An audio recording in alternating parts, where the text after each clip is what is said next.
अस्सलाम वालेकुम जी, कैसे हैं आप सब। उम्मीद करती हूँ आप सब अच्छे होंगे और यहाँ पे भी हम सब अच्छे हैं आपकी दुआओं से। जी ये देखिए, सुबह की शुरुआत होती है बारिश से। कितना प्यारा मौसम हो रहा था, पूरी रात बारिश हुई थी। 2 दिन से बारिश बिल्कुल बंद नहीं हो रही थी, तो ना मैं इसलिए मैंने कल व्लॉग नहीं डाला।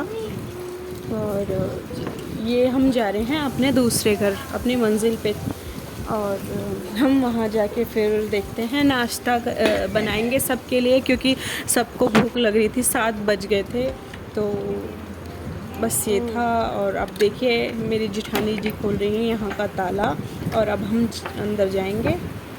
और उसके बाद ना फिर हम देखने गए थे अंदर कि कभी पानी ना भर गया हो। और फिर पानी तो भरा नहीं था, लेकिन ठीक था। ज़्यादा बारिश, छत पे तो पानी भर गया था लेकिन अंदर नहीं आया था। फिर उसके बाद मैं बनाने लग गई थी नाश्ता, क्योंकि हमने घर की तो सफाई कर दी थी। और फिर मैं बैठ गई थी नाश्ता बनाने। नाश्ते में बना रही थी मैं एग रोल। तो जितनी भी सब्ज़ियां मेरे पास अवेलेबल थी, मैंने उतनी ही सब्ज़ियां जो हैं वो हल्का सा ना रिफ़ाइंड डाला था ऑयल उसमें। ये सब्ज़ियां हल्की सी, इनका कच्चापन निकल जाए बस, तब तक भूनी थी। और हल्का सा घी डाला था मैंने इसमें, सॉल्ट।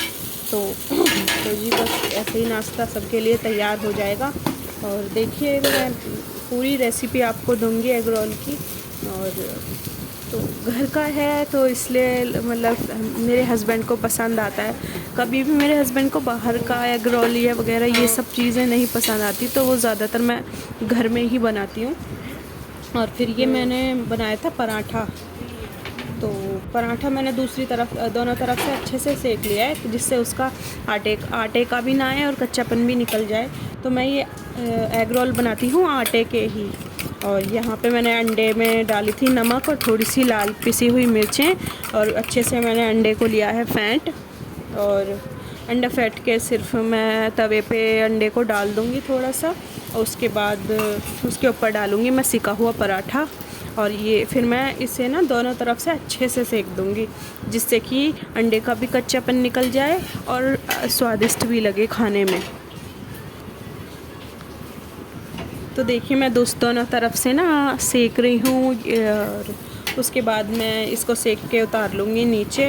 और फिर मैं एक साइड उसके लगाऊँगी, एक साइड मैं सब्जियां रखूँगी। और सॉसेस में मैं यूज़ कर रही हूँ तंदूरी मेयोनीज़, और एक नॉर्मल वाइट वाली जो मेयोनीज़ होती है, वो बहुत टेस्ट अच्छा आता है।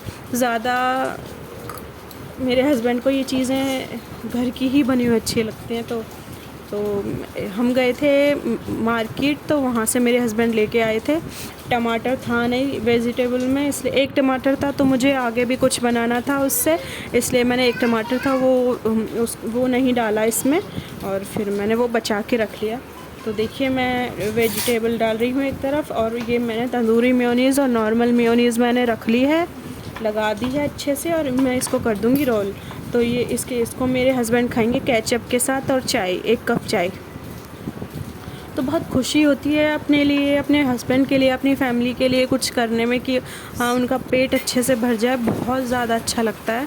तो मुझे बहुत खुशी हो रही थी। फिर उसके बाद मैंने बनाई थी मटरे की चाट जो होती है, उसमें मैंने उसके लिए एक टमाटर बचा के रखा था, प्याज और हरी मिर्चें मैंने अच्छे से क्या कहते हैं, बारीक उसको चॉप कर लिया था।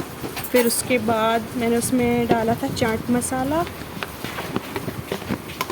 चाट मसाला डालने के बाद डाला था मैंने उसमें हल्की सी लाल मिर्चें पिसी हुई, ज़्यादा नहीं डाली, क्योंकि हरी मिर्च भी थी तो बहुत ज़्यादा तीखा हो जाएगा। हमारे घर में ज़्यादा तीखा खाते नहीं हैं।